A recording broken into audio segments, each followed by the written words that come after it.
வாப்பா. உயிருக்கு போராடிக்கிட்டு இருக்கவள உயிரோடு எழுப்பி தந்தா போதுமா? வேற என்ன வேணும்? பத்திரகாளி அம்மனும் சொல்ல மாட்டேன் எங்கடா இருக்காங்க? உங்கள் எல்லையில் இருக்காங்கல்ல. இந்தா காப்பாற்றித்தாரேன். செய்வனையால் நடக்கலை, இது கிரகத்தாலான விஷயம். ஜெயிக்கிறேன். இந்தா காப்பாற்றித்தாரேன்.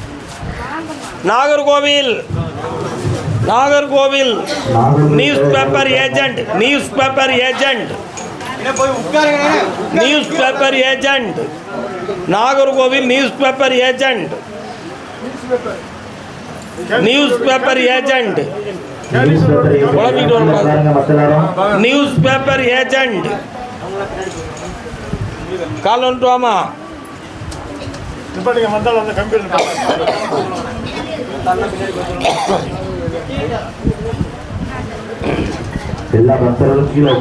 வரலாம்.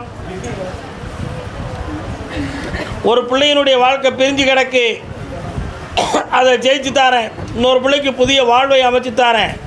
ஒரு மண்ணு மனையில் செய்வனை வச்சு விற்க முடியாமல் குழப்பம் நடந்துக்கிட்டு இருக்கு, அதை வெற்றியாக்கி தந்தா போதுங்களா? இந்தா ஜெயிச்சுக்கா. நல்லாரு பணம் தந்துட்டே கடை தீத்துக்கா. தள்ளிதாப்பா. அதே நாகர்கோவில் எல்லை. குழந்தையை பற்றி கேட்க வந்தது யாரு? குழந்தை வேணுமா? குழந்தை என்ன குழந்தை? கால் வந்துட்டு வா. யாருக்கு வேணும் குழந்தை? யாருக்குமா வேணும்? கால் வந்துட்டு வா.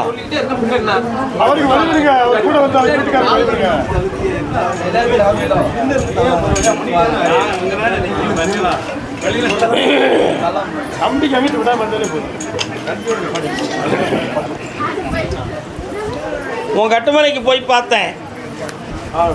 பொம்பளை பிள்ளை தரலாம்னு உத்தரவாயிருக்கு. பிரியா கன்னிகா ஸ்ரீ அப்படின்னு பேர் வச்சுக்கா. ஆனந்தமாக வாழ்வாய். உன் பேர் என்ன? கன்னிகா ஸ்ரீன்னு குழந்தை பிறக்கும். வெற்றி அடைவாய். நாகர்கோவில் எல்லை. என் பொண்டாட்டியை காப்பாற்ற முடியுமா முடியாதான்னு ஒருத்தர் கேட்டு வந்திருக்கான். உன் பொண்டாட்டி ஆஸ்பத்திரி கிடக்காடா? ஆஸ்பத்திரியில் யாரா இருக்கா? ஏய், உன் பொண்டாட்டி ஆஸ்பத்திரி இருக்காடல? போங்கிட்டு யார்கிட்ட போய் சொல்லிட்டு முன்ற நீ உன் முன்னாடி எங்கடா இருக்கா? காலில் வந்துட்டு வா. நீ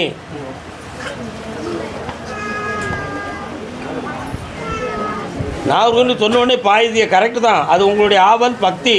ஆனால் உண்மை இருக்கணும்ல. இன்னொருத்தர காலில் வந்துட்டு வா.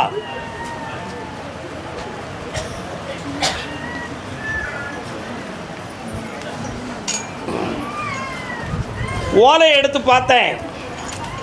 சில கோயில்களில் திருவிழா சீட்டும் போட்டேன். ஆனால் அவள் பிழைக்கிறது கொஞ்சம் கஷ்டங்கிற நிலைமையில தான் பேர் வந்திருக்கு. இதுக்கு செய்வன கோளாறு நடந்திருக்குங்கிறது மட்டும்தான் உன் மனத்துக்குள்ள தெரிஞ்சிருக்கு. இதுலேருந்து காப்பாற்ற முடியுமான்னு கேட்டேன். நான் கருப்பசாமி காப்பாற்றி எழுப்பி விடுதேன். கால் வந்துட்டு வா. கருப்பசாமிக்கு வாடா. இந்தா ஜெயிச்சு தாரேன். நல்லா இருக்கு. அந்த பிள்ளைக்கு தான் கேட்க வந்து அடுத்து பேசுவோம். போயிட்டு வா. நாகர்கோவில் எல்லை. வாப்பா. கால் வந்துட்டு வா. என்னையா வேணும் உனக்கு? வீட்டுக்காரே? அது யாரு?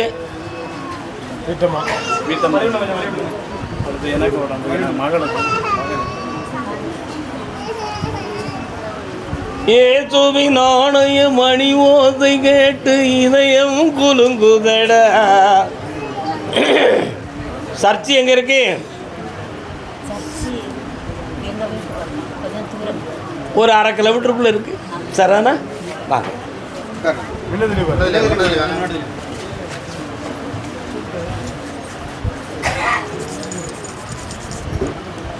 இன்னும் சொருகிட்டல இதையே கால் விட்டுவாங்க.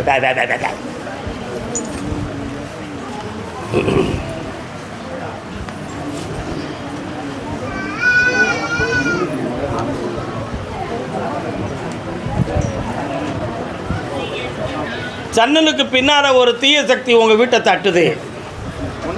டக் டக் டக் அப்படின்னு ஒரு சத்தம் இரவில் தூங்கும் பொழுது கேட்கு.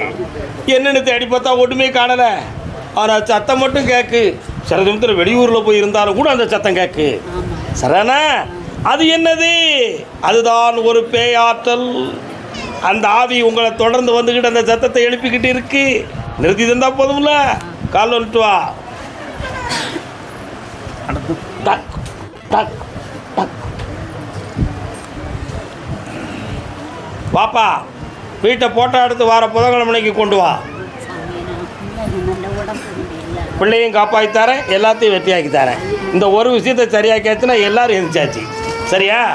வந்து சரி, வரக்கூடிய புதன்கிழமைக்கு சாயங்காலத்துக்குள்ளே 5 மணிக்கு என்னை பார்க்கணும். வீட்டை போட்டோ எடுத்து வா. புளியரை புளியரை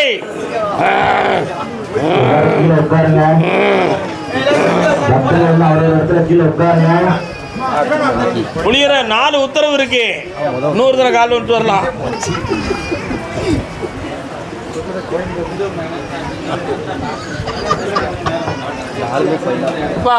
மாப்பிள, புதுமையாக ஒரு தொழில் 3.5 மாதத்தில் தொடங்க இருக்கும். அதில் நிறைந்த வருமானமும் வெற்றியும் தாரேன். பிறக்கிற பிள்ளை செல்வாக்கும் ஐஸ்வர்யத்தோடு பிறக்கும். காப்பாற்றி தரேன். கர்மசாமிக்கு நம்ம கோயிலில் எப்போதுமே உத்தரவு நல்லா தான் இருக்குது. எல்லா மக்களுக்கும் ஒரு பெரிய சந்தோஷம்தான். யாருக்கும் எந்த குறையும் கிடையாது. ஆனால் ஒரே ஒரு குறை இருக்குது. அது என்னென்னு சொன்னால், இந்த விபூதி வாங்க வருகிற பொழுது எல்லாரும் ஆளாளுக்கு இடிச்சுக்கிட்டு தவிர்த்துக்கிட்டு வாரீங்க. நம்ம உங்கள் வயதுக்கு மீறின ஆட்கள்லாம் இருக்கிறாங்க. யாரையாவது மிதித்து கீழே தள்ளிட்டீங்கன்னா ஒரு பாதிப்பு வந்துருச்சுன்னா தப்பு. யூடியூப் நல்லா போட்டுக்காங்க. இப்போ இதை எடுத்துக்கணும். பக்தர்கள் யாராக இருந்தாலும் விபூதி வாங்க வரும் பொழுது நிதானத்தோடும் அளவோடும் சரியாகவும் வரணும்.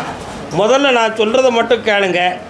இந்த பகுதி, இது 1வது பிளாக், இந்த நம்பரில் இந்த பகுதியில் உள்ளவங்க மட்டும் நம்ம கோயில் நிர்வாகத்தார்கள் இப்பவுமே எந்திக்காதீங்க. யாருன்னு உத்தரவு இருக்குது. நிர்வாகத்தார்கள் வரிசையாக விடுற மாதிரி நிதானமாக வந்து விபூதி வாங்க. அதுக்கடுத்து அவங்க வாங்குங்க. அதுக்கிட்டு இவங்க வாங்க. அதுபோல் எல்லோரும் நிதானமாக உட்காருங்க. வீணாக மனம் குழம்பாதீங்க. நான் உத்தரவு கேட்டு வரேன். கொஞ்சம் நிதானமாக கண்ணை மூடி பிரார்த்தனை பண்ணுங்க.